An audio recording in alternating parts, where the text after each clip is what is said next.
Pagkatapos naming kumain at maitake, out ang mga sobra naming pagkain, hawak kamay kaming dalawa ni Boss Kobe na naglakad palabas ng restaurant. Deadman na ako sa mga ipinupukol na tingin ng ibang tao sa aming dalawa ni Boss dahil alam kong karamihan sa kanila na ingit lang. Lalo na yaong mga kababaihan na halatang gusto din magpapansin sa amo ko. Boss, saan tayo pupunta ngayon? Hindi ko mapigilang tanong sa kanya habang naglalakad kami. Kanina pa kasi kami lakad ng lakad pero mukhang hindi niya din alam kung saan ang punta namin. Bukas ang birthday party ni Mommy at kailangan mo ng damit na maisusuot, sweetie. Ramdam ko ang lambing sa tono ng boses niya habang sinasabi ang katagang iyon. Wala sa sariling napatigil ako sa paghakbang at seryoso siyang hinarap. Kasama ba ako sa atin? Wag na lang siguro, nahihiya ako, kabado kong bigkas. Bakit ka naman kakabahan? Don't worry, sweetie, mababait sila Mommy at Daddy at maiinitindihan kanila, nakangiti niyang sagot sa akin. Para bang sigurado na siya sa katagang binitiwan niya na magugustuhan nga ako ng mga magulang niya. Saka, sinagot ko na ba siya? Jowa niya na ba ako? Hindi pa naman ah. And besides, wala naman na silang magagawa dahil sa mga sandaling ito na ipasa na ni attorney ang marriage certificate na pinirmahan nating dalawa sa City Hall. Bukas or sa makalawa tuluyan ng maging legal na mag-asawa na tayo, nakangiti niyang sagot sa akin. Talaga bang tunay ang pinirmahan kong iyon? I mean, hindi talaga work contract ang pinapirma mo sa akin noong araw na iyon kundi marriage contract. Pero bakit? I mean, hindi pa nga tayo at hindi pa nga kita sinagot eh. Puno ang pagtataka ang boses ko na tanong sa kanya. Dahil nga kagaya ng nabangit ni Brian kanina, sigurista ako. Ayaw kong nalalamangan ako ng iba at mas lalong ayaw ko na maagaw ka ng iba sa akin. Mahal mo man ako or hindi, at least alam ko nang wala ka ng lusot sa akin. Natatawa niyang sagot sabay pisil sa palad ko at itinuloy niya na ang paghakbang. Tulala naman akong nagpasyanod na lang. Wala akong time na isipin ang nangyaring pagpirma ko ng marriage contract dahil tapos naman na iyon. Bahala na si Batman kung ano ang mangyayari sa buhay ko sa hinaharap. Ang importante ngayon sa akin, masaya ako nakasama si Boss. Pambihira! Ang tindi ng tama niya. Sigurista nga at mukhang wala na akong lusot nito. Ang tamang gawin siguro ay ang magpasyanod na lang sa mga posibleng susunod na mangyayari. Not, diba? Ibig sabihin, seryoso talaga siya sa akin, kaya wala naman siguro akong dapat na ikabahala. Mas maigi na rin siguro na sumubok ako kaysa naman puro deni at iwas ako, gayong alam ko naman sa sarili ko na malaking bahagi na ng puso ko ang unti-unti niya nang naaangkin. Nagpatuloy kaming dawala sa paghakbang at pumasok sa isang bautike na may iba't ibang klase ng mga damit ang nakadisplay. Kaagad naman kaming nilapitan ng isa sa mga staff at inassist. Tulungan mo siyang makapili ng damit na babagay sa kanya para sa birthday party ng mother ko bukas, seryosong wika ni Boss Kobe sa mga staff na gustong mag-assist sa amin. Kaagad naman silang tumango at inakay na ako patungo sa isang pangparang kwarto. Ayaw ko pa sanang sumama dahil nahihiya ako. Ayaw ko din mawalay sa tabi ni Boss Kobe sa takot na baka paglabas ko mamaya wala na siya. Hindi pa rin kasi maalis sa isipan ko na baka ginugood time niya lang ako at laro lang para sa kanya ang lahat ng ito. Ma'am, ire-ready lang po namin para sa inyo ang mga personal collections na alam naming babagay sa inyo. Nakangiting wika ng dalawang staff na nag-a-assist sa akin at wala sa sariling napatango na lang ako. Wala na akong choice kundi ang makisabay sa agos ng buhay. Bahala na nga. Sa nasabi ko na kanina, wala namang dapat na ikabahala. Wala naman sigurong masama kung susubok ako, diba? Dito po tayo sa fitting room, ma'am. Muling bigkas ng staff habang may dala na siyang iba't ibang klase at kulay at design ng mga kasautan. Hinila niya ako sa isa pang kwarto kaya no choice ako kundi isukat ang mga damit na una niyang ibinigay. Bagay at kasya sa akin kaya lang sa nasabi ko na hindi nga ako sanay na magsuot ng dress. Complete na dahil may kasamang sandals at pagkatapos kong maisuot iyon sinabi ng staff na lumabas daw ako para makita ng boyfriend ko at kung magustuhan niya din ba. Noong una nagtaka pa ako dahil bakit may ganito pa sila pero nang lumabas ako ng fitting room doon ko na napagtanto na sumunod pala si Boss sa kwarto kung saan ako unang pumasok kanina. Prente siyang nakaupo sa sofa at halatang inaabangan niya din ang paglabas ko mula sa fitting room. Bagay ba? Pigil ko ang sarili kong maglupasay sa sobrang hiya na nararamdaman ko. Feeling ko kasi talaga hihintayin ko muna ang approval niya kung bagay ba or hindi ang suot kong damit bago ako magsukat ng isa pa. Kagaya sa mga napapanood ko sa mga pelikula. I said, yeah. Bagay sa iyo pero gusto kong magsukat ka pa ng iba pa, nakangiti niyang bigkas. Wala akong choice kundi ang tumango na lang at muling bumalik sa fitting room. Nagsulat ako ng isa pa at lahat naman sinabi ni boss na bagay daw sa akin. Ang ipinagtataka ko lang para bang hindi siya nagsasawa na nakikita ako sa iba't ibang klase ng attire na kasuotan. Pagod na ako sa kakasukat at gusto ko na sanang magreklamo pero napapansin ko naman kay boss na para bang nag-enjoy siya sa pagsusukat ko ng iba't ibang klase ng damit at mga sapatos. Pagkatapos namin sa boutique at magsukat ng sangkatutak na mga damit nagpa siya na kaming umuwi sa hotel kung saan kami naka-check-in kagabi. Sa sobrang dami ng mga pinamiling mga damit, sapatos at mga sandals ayaw ko nang mag-isip ng kahit na ano paman. Minsan nakasing sumagi sa isipan ko na baka may kapalit ang lahat ng ito pero pilit ko pa ring iwinawaglit sa isipan ko. Iniisip ko na lang na baka nasa mood lang si Boss Kobe na maglustay ng pera ngayong araw. Tared, nakangiti niyang tanong sa akin pagkapasok namin sa loob ng hotel room namin. Yes, seryosong sagot ko sa kanya. Sino ba ang hindi mapapagod sa mga pinanggagawa ko kanina? Sa dami ng damit na naisukat ko nakalimutan kong i-check ang millions kong kwentas.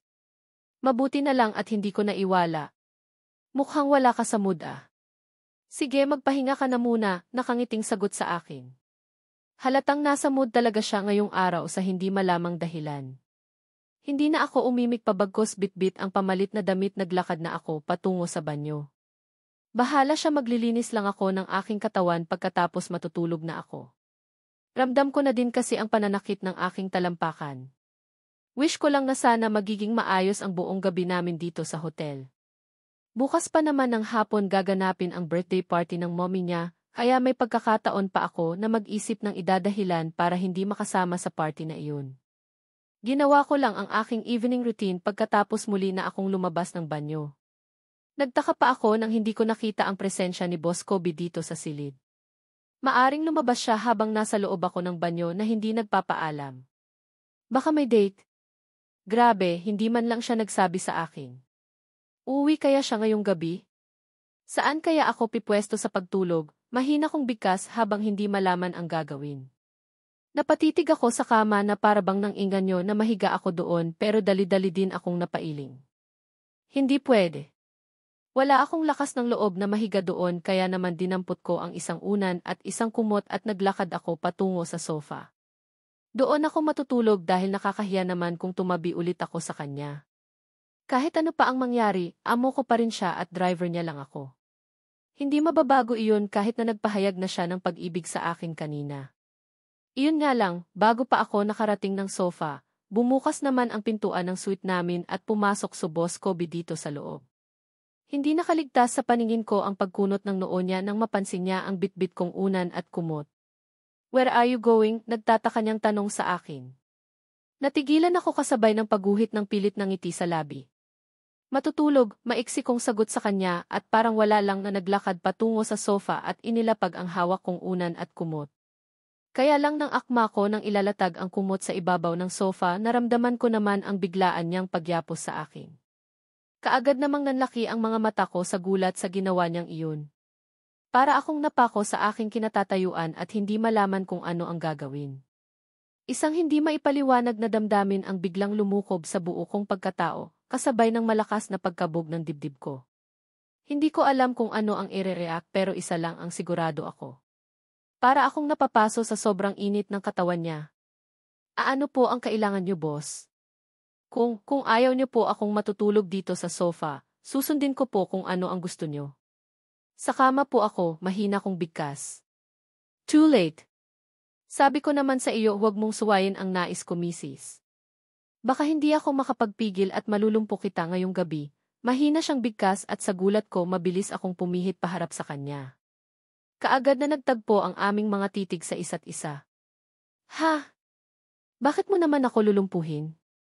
Paano na ako makapag-drive kung gagawin mo iyon? Nagtataka kong tanong sa kanya. Napakaliit na bagay para sa lumpo-lumpo na iyan. Pwede niya naman akong pakiusapan kung gusto niya talaga ako sa kama at siya sa sofa. Mas pabor sa akin iyon kaysa lumpuhin niya ako. Not lumpo na nasa isip mo, sweetie.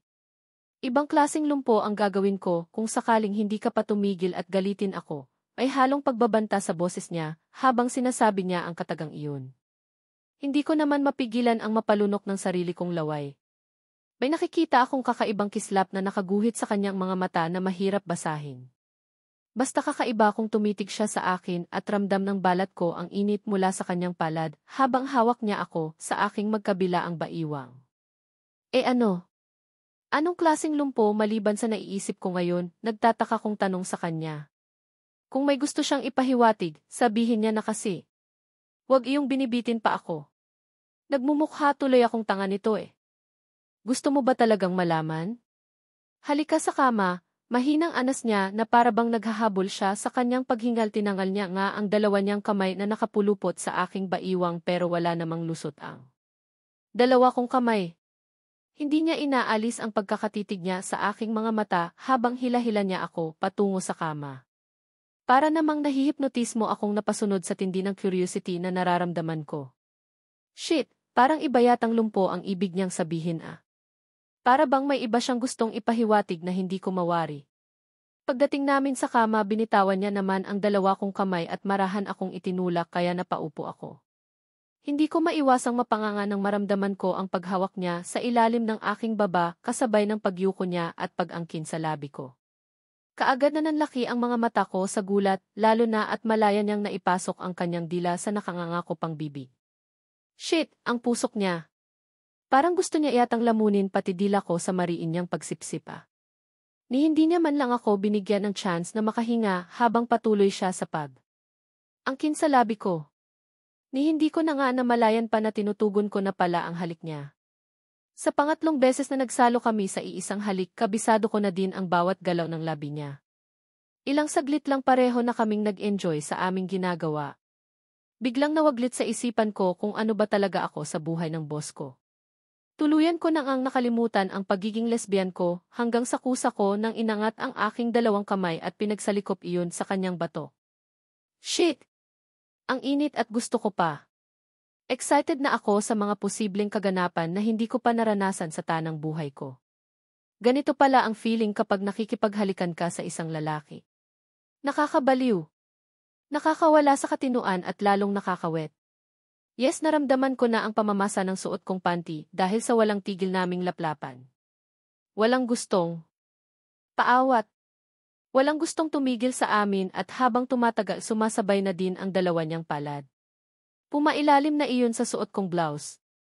Hindi ko pa nga mapigilan ang mapaiktad ng haplusin niya na ang aking tiyan kasabay ng paghaplos pataas at dumapo iyon sa isa sa dalawa kong bundo. Nakakapaso ang init na nagmumula sa kanyang palad. Nakakabaliw at para akong lalagnatin.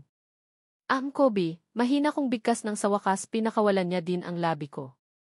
Bumaba ang halik niya patungo sa aking leg kasabay ng pagkatangal ng maliit na tela sa aking dibdib. Yes, moan in your name, sweetheart. I like it. I really love it. Ramdam ko ang hingal sa boses niya habang sinasabi ang katagang iyon. Hindi ako nakaimik habang ninanamnam ang mainit na sensasyon na dulot ng kanyang haplos. Patuloy sa paglandas ang isa niyang kamay sa buo kong katawan habang ang isa namang palad ay sapo na ang aking dibdib. Kobe, malandi kong bigkas habang nakapikit. Wala na, tuluyan na akong nadarang sa init na nararamdaman ko at tuluyan ko na din nakalimutan ang prinsipyo ko sa buhay. Yes, ganyan nga. Bigkasin mo ang pangalan ko, sweetie. Lalo akong nag-iinit sa tuwing ginagawa mo iyon. Nope, hindi ko na kaya. Hindi na ako makapagpigil pa. Gusto na kitang angkinin, mahina niyang bigkas habang nakatunghay sa akin. Muli kaming nagkatitigan habang isa-isa niyang tinatangal ang mga buttons ng aking blouse. Kung kasalan man itong gagawin namin dahil sa isang iglap bigla akong nagpadala sa init na nararamdaman ko, sana maintindihan ako ng mga ninunuan ko. Ang sarap kasi. Ayaw ko na din papigil. Nang tuluyan ng matangal lahat ng buttons ng suot kong blouse, kaagad na tumampad sa mga mata ni Kobe ang dalawa kong matatayog na bundok. Pinagpala ako sa bahaging iyon kaya naman kitang-kita ko ang pagkamangha sa kanyang mga mata. Shit! Ang ganda! Sobrang ganda, mahina niyang sambit kasabay ng pagdampi ng mainit niyang labi sa isa sa mga korona noon. Malakas akong napaungol sa hatid na ligaya ng kanyang mainit na labi. Sinipsip at kagat ang kanyang ginawa, kaya hindi ko na mapigilan pa ang mapaliad kasabay ng mahigpit na pagkapit ko sa kanyang magkabila ang balikat. Pakiramdam ko bigla akong nawala ng lakas. Para akong idinuduyan sa alapaap na hindi ko mawari. Hindi may paliwanag na sobrang sarap ang nararamdaman ng bawat himaymay ng akong ugat.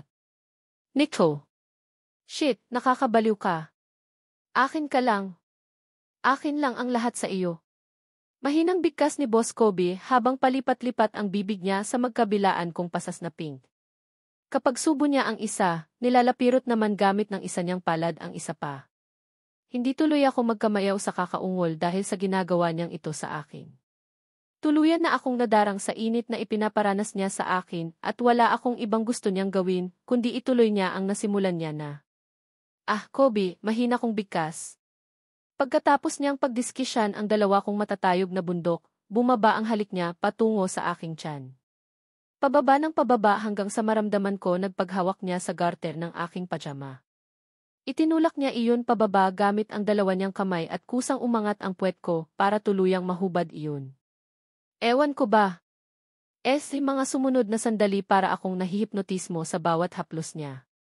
I want more at bahala na talaga ang bukas. Kasabay ng pagkahubad ng kahuli, hulihang saplot sa aking katawan ay ang pagya ni Boss Kobe para paghiwalayin ang magkabilaan kong hita. Biglang dagsa ng realisasyon sa isipan ko nang maramdaman ko ang malamig na hangin na buga galing sa aircon. Sa hindi malayang dahilan, bigla akong tinablan ng hiya, lalo na nang mapansin ko kung paano pasadahan ang tingin ni Boss Kobe ang aking kabibe. Boss, teka lang. Sobra na yata. Mahina kong bigkas at akmang tatakpan ko na sana ang aking kabibi gamit ang dalawa kong kamay pero naging maagap si Boss Kobe. Bigla niyang ininudmod ang mukha niya sa aking hiwa kasabay ng pag-angat ng aking balakang dahil sa libong sensasyon na kaagad na bumalot sa buo kong pagkatao. Hindi ako makapaniwala na nagawa niyang ingudmod ang nguso niya sa naglalaway ko ng pagkababae. Kasabay ng sobrang hiya na nararamdaman ko ay ang pagkabuhay ng matinding pagnanasa sa bawat himaymay ng aking katawan na ngayon ko lang naranasan sa tanang buhay ko. Shit, ang sarap, hindi ko na mapigilan pang usal kasabay ng mahigpit na pagkapit sa bedsheet para kumuha ng kahit na kaunting lakas. Patuloy siya sa pagsipsip at paghalik sa pinakaselang bahagi ng aking katawan. Kagat ko naman ang pang-ibaba kong labi, dahil gusto kong pigilan ang sarili ko na mapasigaw sa sobrang sarap na ipinaparanas niya sa akin. Kob, ganyan nga. Shit, huwag mong tigilan please, hingal kong bigkas. Ewan ko ba? Sa aming dalawa ako na yata itong sobrang agresibo. Pero hindi eh. Kung agresibo ako, mas agresibo din yata itong amo ko. Para siyang gutom na hinihigop niya ang katas ng aking kabibe. Naririnig ko pa nga ang tunog ng kanyang bibig na para bang sarap na sarap siya. Slurp slurp, tunog ng kanyang paghigop sa aking katas na lalong nagpadagdag sa matinding pagnanasa na aking nararamdaman. Wari ba ay sarap na sarap siya na pati butas ko ay hindi nakaligtas.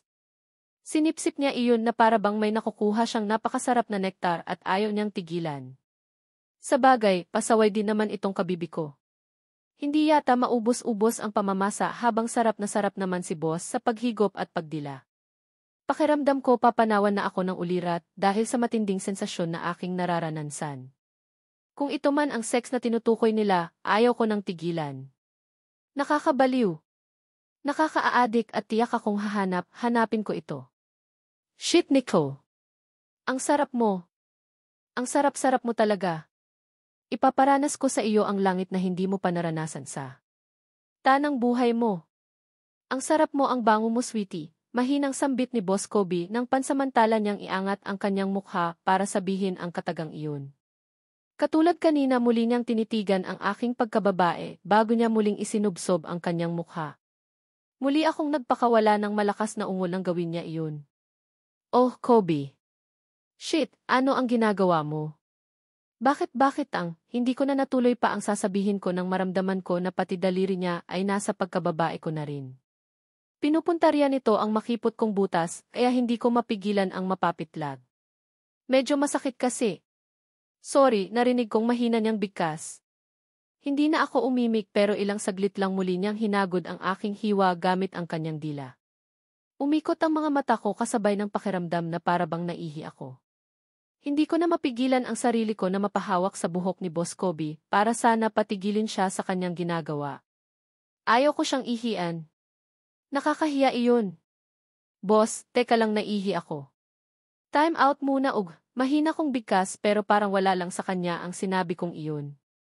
Patuloy pa rin ang dila niya sa pagsuyod sa butas ko na siyang dahilan kaya hindi ko na napigilan pa ang paglabas ng kung ano galing sa sinapupunan ko.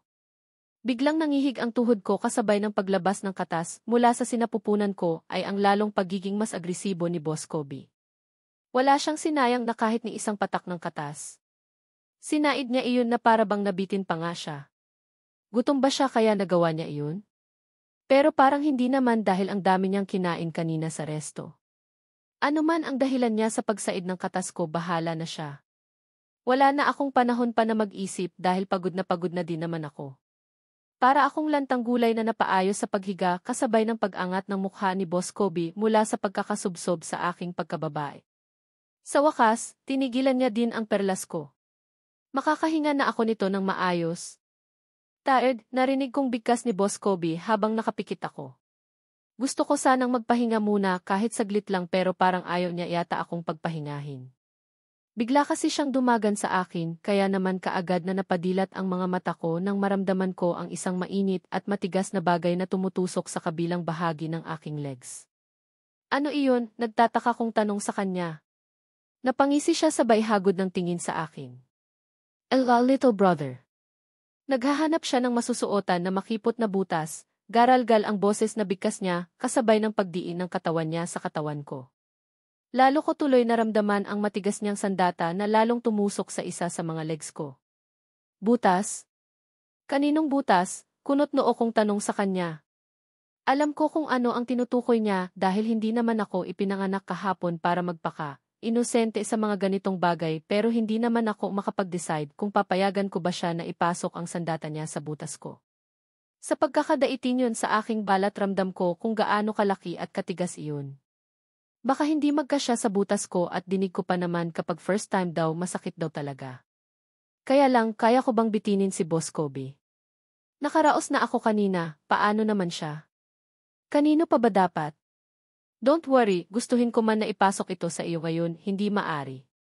May party pa tayong pupuntahan bukas at ayaw kong mahirapan kang maglakad, nakangiti niyang sagot kasabay ng paghaplos niya sa pisngi ko. Hindi naman ako makapaniwala sa aking narinig mula sa kanya. Kaya niya bang magkontrol? Nakabuyang yang nasa harapan niya ang katawan ko at pwede niya talagang gawin lahat ng nais niya. Gaano ba siya gentleman para isipin ang magiging kalagayan ko kung sakaling angkinin niya ako ngayong i-b? Paano ka? Baka sumakit ang puson mo niyan, mahina kong sambit kasabay ng malakas niyang pagtawa. Tinitigan niya ako sa aking mga mata kasabay ng pag-alis niya sa ibabaw ko. Humiga siya sa tabi ko at mahigpit akong niyakap. Matulog ka na. Huwag mo na akong isipin. Kaya ko ang sarili ko, mahina niyang sambit kasabay ng pagdiin niya sa sarili niya sa katawan ko. Muli kong naramdaman ang kanyang katigasan na dumadampi sa aking tagiliran.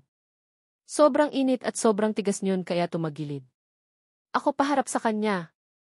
Biglang nagtagpo ang aming mga paningin. Pwede naman nating subukan. Hanggang sa makaraos ka, nakangiti kong sambit. Napansin ko ang biglang pagbabago ng ekspresyon kanyang mukha. Malagkit niya akong tinitigan sa aking mga mata kasabay ng paghawak niya sa isa kong kamay. Medyo malaki ako at baka hindi mo kakayanin. Gusto ko kapag angkinin kita, wala tayong pupuntahan na event.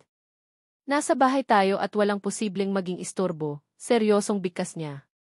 Hindi lang yata ang sandata niya ang mainit kundi pati na din ang kanyang hininga. Hindi na ako nakapagpigil pa. Bigla kong tinawid ang halos kalahating dangkal na pagitan ng aming labi at ako na mismo ang humalik sa kanya. Naramdaman ko pa ang gulat niya pero ilang saglit lang mapusok niya nang tinutugon ang halik ko. Muling dumantay ang palad niya sa isa sa mga pasas na pingko at nilalapirot niya iyon.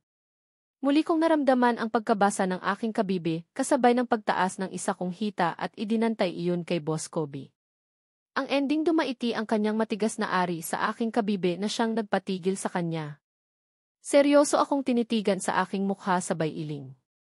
Huwag mo akong subukan, Nicole. Kapag ngayon natin ito gagawin, tiyak ako na hindi ka makakalakad bukas, garalgal ang boses na bigkas niya. Kitang-kita ko sa mga mata niya ang matinding pagnanasa. Pilya naman akong napangiti. Pwede ko bang makita kung gaano kalaki iyan? Para may idea ako, pilya ang ngiting tanong ko sa kanya. Ewan ko kung saan ako kumuha ng lakas ng loob para sabihin iyon pero wala na akong dapat pang itago. Nakita niya na ang lahat sa akin at gusto ko din makita ang kanya. Okay, sige pagbibigyan kita. Kailangan ko din labasan sweetie, kaya gawin mo ang lahat ng kailangan gawin para hindi na ipasok ang little brother ko sa makipot mong butas. Mahina niyang anas sa akin habang titig na titig sa aking mukha. Muling gumuhit ang masayang itisa. Labi ko sabay bangon. Pumwesto ako sa may paanan niya kasabay ng biglang pagtihaya ni boss. Hindi ko mapigilan ang mapauwaw nang tumampad sa paningin ko ang sobrang tigas niya ng sandata. Ang laki, ang haba at halos maglabasan na ang mga ugat. Mangha akong napatitig kasabay ng malakas na pagtawa ni boss. Kaya ba, natatawa niyang bigkas? Hindi ko mapigilang mapangiwi habang hindi ko pa rin inaalis-alis ang pagkakatitig sa kanyang sandata. Iba yung lakas ng loob ang inipon ko bago ko iniangat ang dalawa kong kamay para hawakan iyon. Hindi na nuklaw iyan. Hawakan mo lang sweetie, mahina niyang sambit sa akin, kasabay ng pagdantay ng dalawa kong palad sa sandata niya. Naramdaman ko pa nga ang mahina niyang pag-ungol kasabay ng pagtaas, abante ng kanyang balakang. Agad ko namang naintindihan ang gusto siyang ipahiwatig kaya kusa ko nang itinaas baba ang dalawa kong kamay. Shit, ganyan nga Nicole. Ang galing. Ang sarap ng palad mo, mahina niyang bigkas habang nakapikit. Wala na akong inaksaya pang sandali. Taas baba ang aking dalawang kamay habang mahigpit na nakahawak sa kanyang pagkalalaki.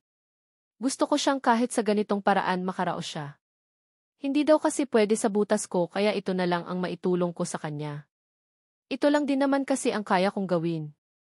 Kobe, kinakabahan ako. Hindi ko na mabilang kung ilang beses ko nang nasambit ang katagang iyon habang bumabiyahe kami papunta sa bahay bakasyonan kung saan gaganapin daw ang birthday party ng mommy niya. Pagkatapos ng mainit na sandali na nangyari sa aming dalawa kagabi, officially na akong pumayag na maging girlfriend niya. Hindi niya na ako driver kundi girlfriend niya na daw ako kaya hindi niya na daw ako pagdadriven which is pabor sa akin. Hey, relax. Hindi nangangain ng tao si mommy. Mabait iyon, nakangiti niyang sagot sa akin, sabay hawak niya sa palad ko at pinisil iyon. Nakatutok ang kanyang paningin sa unahan habang may ngiting nakaguhit sa labi. Halatang masaya siya. Hindi ko talaga maiwasan nakabahan. Nandoon din ba sila Senyorita Butter? Si Brianna? Baka kasi kung ano ang isipin nila sa akin kinakabahan kong sagot sa kanya. Don't worry, hindi mangyayari iyon. Mababait sila at tiyak akong matutuwa sila kapag malaman nila na kasintahan na kita or let's say asawa na kita, nakangiti niyang sagot.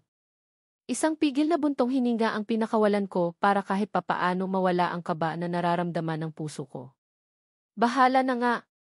Enjoy at tanggapin ko na lang siguro ang mga posibleng mangyari. Wala naman talaga akong choice kung tutuusin Halos 30 minuto din ang aming ibinyahe bago namin narating ulit ang bahay bakasyonan ng pamilya ni Kobe.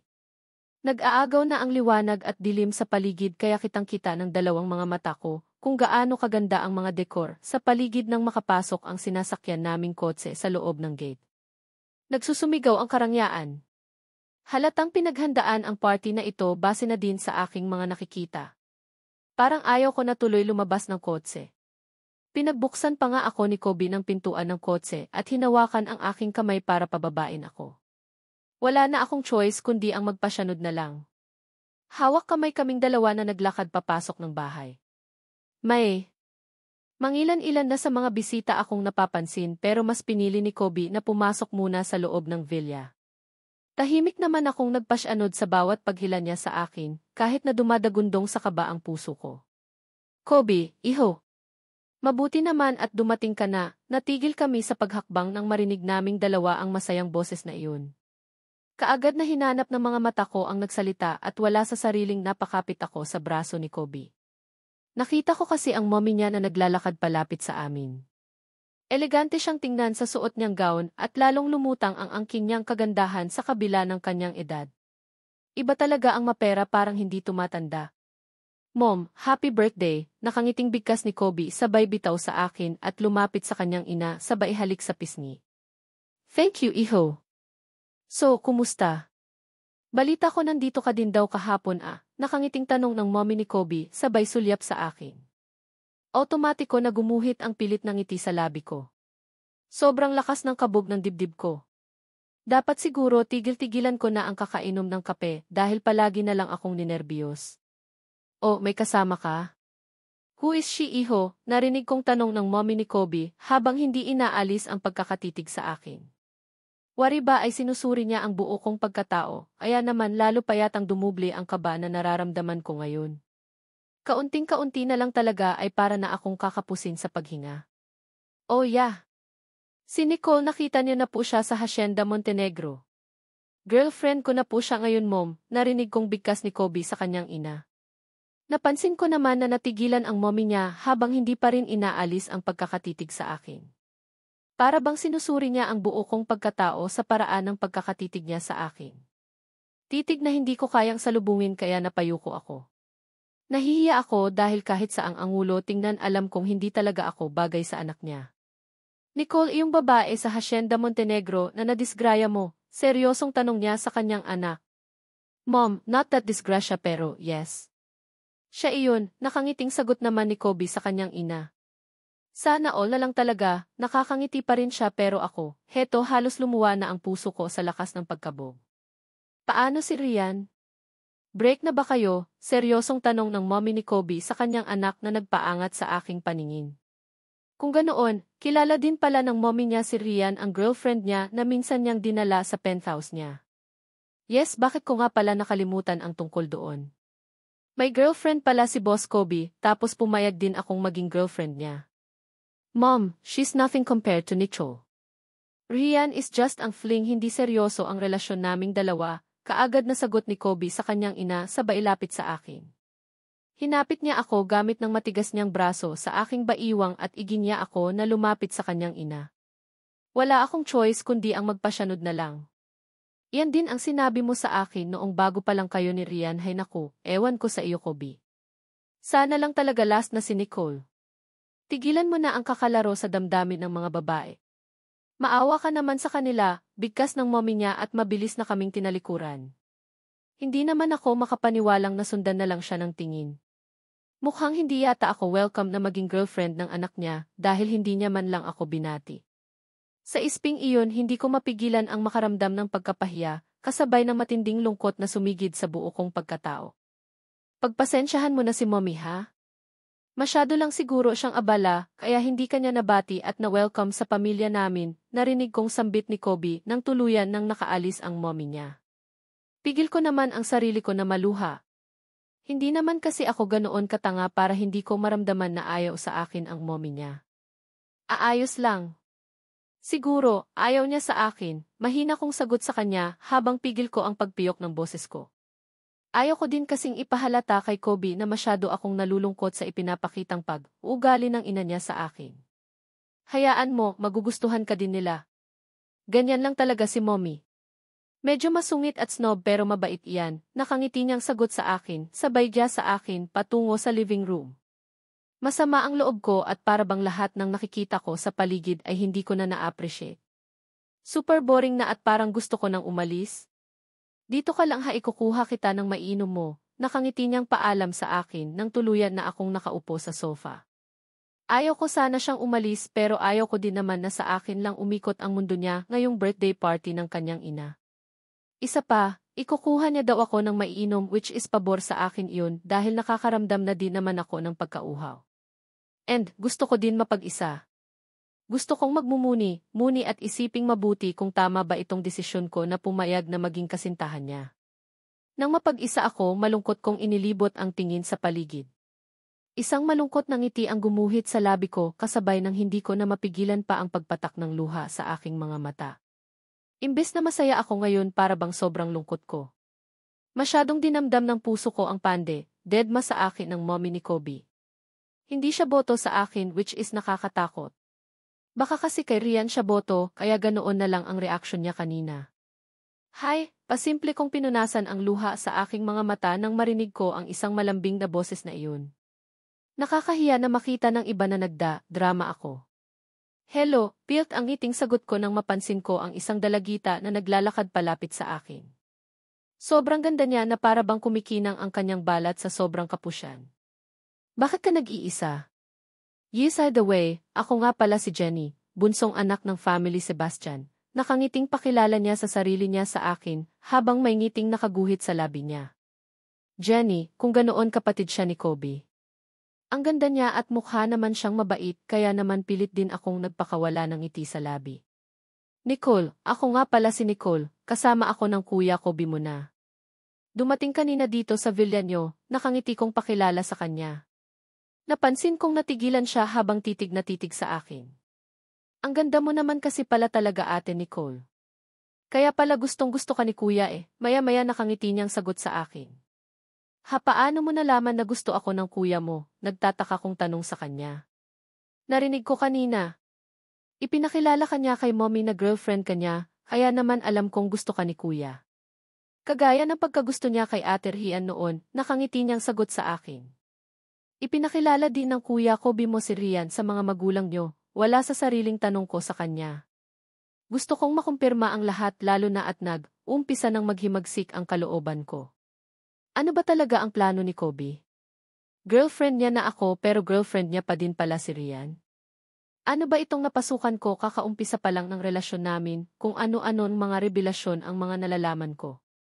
Yes, pero mukhang ikaw ang mas love ni kuya dahil isinama kanya dito sa bahay bakasyonan namin. Exclusive for family lang kasi talaga ang lugar na ito, kaya naman parang feel ko na mas mahal kanya kumpara sa maarteng Rian na iyon, nakalabi niyang sagot sa akin. Hinawakan niya ako sa aking kamay kasabay ng pagguhit ng matamis ng ngiti sa labi. Alam niyo po kasi hindi ko kasi talaga feel ang Rian na iyon. Tuwing nakikita ko siya nakasama ni kuya, talagang kumukulo ang dugo ko sa kanya. Siguro dahil maarte siya at halatang mas maarte sa akin, nakangiti niyang bigkas. Ramdam ko ang kabaitan sa boses niya kaya kahit papaano nabawasan ang bigat na nararamdaman ng kalooban ko. Ako ayaw mo din ba sa akin? Kumusta ang pakiramdam mo ngayong kaharap ako? Hindi ko maiwasang tanong sa kanya. Ready na akong masaktan ulit sa kung ano man ang maging sagot niya. Wala naman akong magagawa kung ayaw nila sa akin Well, magaan ang loob ko sa iyo ate Nicole. Sana palagi kitang makasama para makilatis din kita. Nakangiti niyang sagot sa akin. Hindi ko naman mapigilan ang matawa dahil sa sinabi niya. Hindi ko pa man masyadong kilala ang ugali nitong si Jenny, mukhang magugustuhan ko din naman siya. Hindi kasi siya lalapit at makikipag-usap sa akin kung masama ang ugali niya. Nicole. Totoo pala ang sinabi sa akin ni Kobe, nandito ka nga. Nakapagpalagayan na kami ng loob ni Jenny nang mula sa kung saan narinig ko ang isang masayang boses na tumawag sa pangalan ko. Wala sa sariling napalingon ako at kaagad na sumilay ang masayang ngiti sa labi ko nang mapansin ko ang masayang palapit na si Brianna. Yes, si Brianna. Ang best friend kong si Brianna na balik-alindog na. Mukhang nakapanganak na siya at super sexy niyang tingnan sa kulay purple niyang kasuotan. Brianna God. Ang best friend ko. Sobrang ganda ng best friend ko, nakangiti kong bigkas at kaagad ko siyang sinalubong. Mahigpit kaming nagyakap na para bang 10 taon na hindi nagkita. Nanganak ka na, kaagad kong tanong sa kanya habang dahan-dahan akong kumakala sa pagkakayakap sa kanya. Nasulyapan ko pa sa hindi kalayuan sa amin ang asawa niyang si Jaylord habang nakangiting pinapanood kaming dalawa ni Brianna na nagkukumustahan. Yes, sa wakas. Nanganak na ako kaya heto, balik-alindog at lalong nauulol sa kagandahan ko ang asawa ko. Halata sa boses niya ang pagiging proud habang sinasabi ang katagang iyon kaya hindi ko mapigilan ang matawa. Halata naman na hanggang ngayon patay na patay sa pa rin sa kanya si Jaylord dahil napansin kong hindi nito inaalis ang titig kay Brianna kahit nakausap niya si Brian. Yes, si Brian. Ang mapang-asar na si Brian ay nandito din pala at ilang beses ko na siyang nahuhuli na nakatitig sa akin habang nag-uusap kaming dalawa ni Brianna. Parang gusto ko na tuloy maniwala na crush ako ng lalaking ito. Kaya pala ang sexy mo na ulit best friend. Shit, para kang bumalik sa pagiging dalaga nakangiti kong bigkas. Lalo namang lumawak ang ngiti sa labi ni Brianna at masaya akong hinawakan sa aking kamay. So, totoo pala ang balita ko na jowa ka na daw ng pinsan kong si Kobe.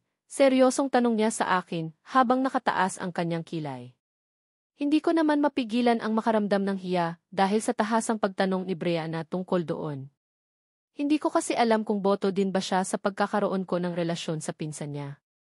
Kahit matalik kaming magkaibigan, nagsusumigaw pa rin kasi talaga ang katotohanan na mahirap ako at mayaman ang angkan nila. Yes, kakasagot ko lang sa kanya kagabi, nahihiya kong sagot sa kanya. Ayaw ko sanang umamin pero sukol na ako eh. Wala na akong lusot at ayaw ko din naman magsinungaling sa best friend ko. What as in? Kasintahan mo na siya? Shit, bilib din naman ako sa pinsan ko. Ang bilis niya, bulalas ni Brianna habang namimilog ang mga mata niya. Halatang nagulat siya sa naging sagot ko sa kanya, kaya naman lalo akong nakaramdam ng pagkapahiya. Heist, sayang, narinig kong muling bigkas niya. Wala sa sariling napatitig ako sa kanya dahil hindi ko talaga gets kung ano ang ibig niyang sabihin. Sayang daw. Ang alin? Hindi ba siya boto sa akin para sa pinsan niya? Dapat nauna kitang ipinakilala sa kakambal ko eh. Dapat si Brian na lang ang naging boyfriend mo para maging legal ka na bahagi ng pamilya namin, nakalabi niyang sagot sa akin. Kaagad namang nanlaki ang mga mata ko sa gulat. Ang akala ko talaga hindi siya kumbinsido sa pagkakaroon ko ng relasyon sa pinsan niya pero mas iba pala ang gusto nitong matalik kong kaibigan. Gusto niya daw na ako na lang ang maging kasintahan ng kanyang kakambal. Shocks! Alam mo naman na noon pa man, gusto kong maging magkapatid tayo, di ba? Bakit sa pinsan ko pa dapat sa kakambal ko na lang na si Brian eh? Muling bigkas niya. Halata sa boses ni Brianna ang panghihinayang kaya hindi ko mapigilan ang matawa. Officially magsyota na kami ni Kobe at hindi na magbabago iyon. Saka, mas gusto ko ang pinsan mo. Nauna ko siyang nakilala at kaagad niyang nasilo ang puso ko. Natatawa kong sagot sa kanya. Gusto ko kasing pagaanin ang atmosfera sa pagitan naming dalawa. Hindi ko talaga inaasahan na gusto niya pala ako para sa kakambal niya. Shit, kung mas nauna ko sigurong nakilala si Brian, hindi malabong sa kanya ako magkagusto dahil talagang gwapo di naman ito. Halaka, isusumbong kita Ate Brianna kay Kuya Kobe. Sabay pa kaming napalingon ni Brianna sa biglang nagsalita si Jenny na kanina pa pala nakikinig sa usapan namin. Hindi na yata nakatiis kaya sumabat na ang dalagita. Hey, nagbibigay lang naman ako ng opinyon. Wala naman sigurong masama sa sinabi ko Jenny, kaagad namang sagot ni Brianna sa pinsan niya. Hindi ko naman mapigilan ang matawa lalo na nang biglang humalikip-kip si Jenny at seryosong tinitigan si Brianna. Hindi daw. Gusto ko din si Ate Nicole na maging sister-in-law ko kaya hindi niyo po siya pwedeng ibargain kay Kuya Brian. Girlfriend na si Ate Nicole ni Kuya Kobe kaya wala ka nang magagawa pa Ate Brianna. Kami ng dalawa ni Ate Nicole ang magiging magsister sa hinaharap, nakalabing sagot ni Jenny. Hindi naman ako makapaniwala sa narinig ko mula sa kanya. Ibig bang sabihin ito, boto sa akin ang nakakabatang kapatid ni Kobe? Shit, parang maswerte pa rin yata ako ngayong gabi kung ganoon. Hindi man ako nakapunto sa puso ni ng mommy nila, nakuha ko naman ang loob nitong si Jenny. Anong kaguluhan ito? Bakit parang narinig ko ang pangalan ko? Sabay kaming tatlo na napalingon nang marinig namin ang seryosong boses ni Kobe. Nagpaalam lang siya sa akin kanina na ikukuha lang daw ako ng juice, pero wala naman siyang bitbit na kahit na ano paman sa pagbalik niya. Kuya, buti naman bumalik ka na. Alam mo bang gustong agawin ni Ate Brianna si Ate Nicole? Gusto niya kay Kuya Brian na lang daw si Ate Nicole, kaagad na sumbong ni Jenny na nagpawindang ng laman loob ko. Shit, talagang nagsumbong siya. Grabe naman pala ng dalagitang ito. Napakasumbonggera. No, that is not what mean kanina naman eh. For me lang naman kung pwede lang naman. Wala namang issue iyon, not serious at all dahil desisyon pa rin naman ang best friend ko ang masusunod, natatawang sabat naman ng matalik kong kaibigan na si Brianna. Hugas kamay lang ang peg. Nakakatawa talaga itong best friend ko. Hindi kaya iyan ang narinig ko sa iyo kanina Ate Brianna.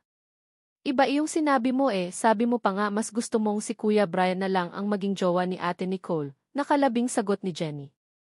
Ayaw pa rin paawat ang batang ito kaya naman kailangan ko nang gumawa ng paraan para matigil na ang usaping ito. Baka kasi ito pa ang dahilan para magselos si Kobe at magkasamaan pa ng loob ang magpinsan. Ayaw ko namang mangyari iyon no. Hep tama na iyan. Teka lang, nasaan ang juice ko? Akala ko ba ikukuha mo ako, walang pakundangan kong bigkas at hinarap na si Kobe. Napansin ko din ang dahan-dahan na pagtalikod ni Brianna at tuluyan ng umalis. Si Jenny naman ay dumistansya na din at muling naupo sa sofa. Juice ya, I forgot sweetie. Sorry, ang mabuti pa sumama ka na lang sa akin. Kukuha tayo ng juice mo, bigkas ni Kobe at mabilis niyang pinagsalikop ang aming mga palad. Hawak kamay kaming naglakad palabas ng living room at diretso sa labas ng bahay kung saan gaganapin ang party-party. Pagkalabas namin ay muling bumulaga sa paningin ko ang ingranding disenyo ng paligid.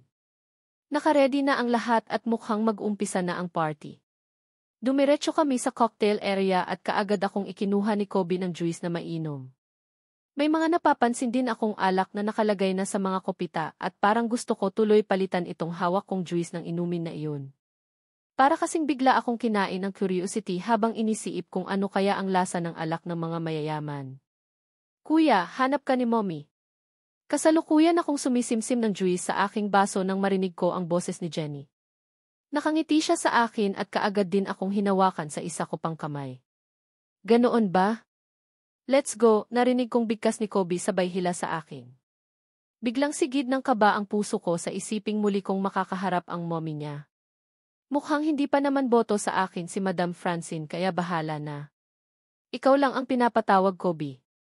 Hindi na dapat ako kasama, mahinang bigkas ko kay Kobe na para bang sobrang bigat ng binti ko sa paghakbang. Pinag-isahan nilang dalawa ni Jenny ang magkabilaan kong kamay kaya naman wala talagang chance na makakaalpas ako sa kanila. You are part of our family na din ate kaya dapat kasama ka sa party na ito, narinig kong bulong ni Jenny.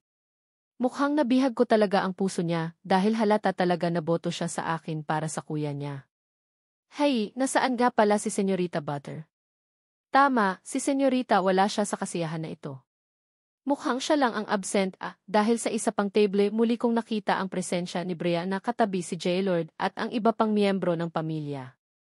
Yes, kamukha ni Brianna ang isa pang babae na nasa kabilang table. Halos kasing edad lang siya ng mommy ni Kobe, kaya alam kong siya ang ina ng matalik kong kaibigan. Kung medyo maladita ang bukas ng mukha ng mommy ni Kobe, mas hamak na mas mabait naman ang aura ng mommy ni Brianna. Kung hindi ko lang mahal itong si Kobe, parang gusto ko na tuloy patulan ang sinabi ni Brianna sa akin kanina na ang kakambal niya na lang ang gawin kong boyfriend.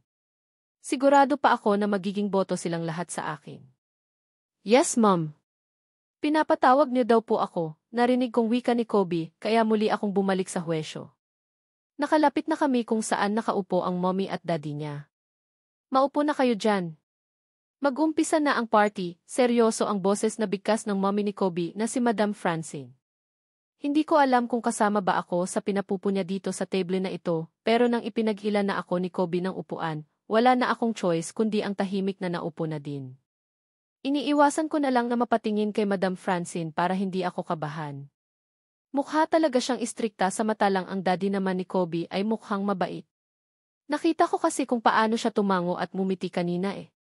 Dad, mom girlfriend ko nga pala. Si Nicole, narinig kong sambit ni Kobe sa mga magulang niya.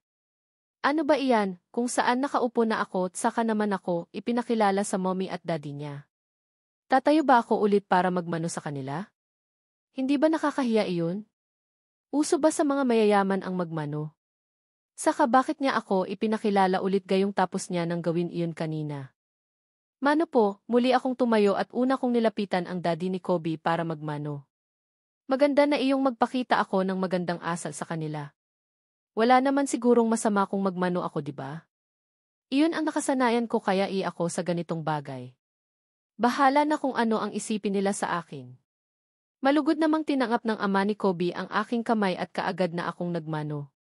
May ngiting nakaguhit sa labi niya at tinapik pa ako sa aking balikat kaya sobrang saya ko. Ibig lang sigurong sabihin ito, boto siya sa akin para sa anak niya. Nakapuntos din ako sa wakas. Iyong mommy na lang siguro ni Kobe ang dapat kong suyuin.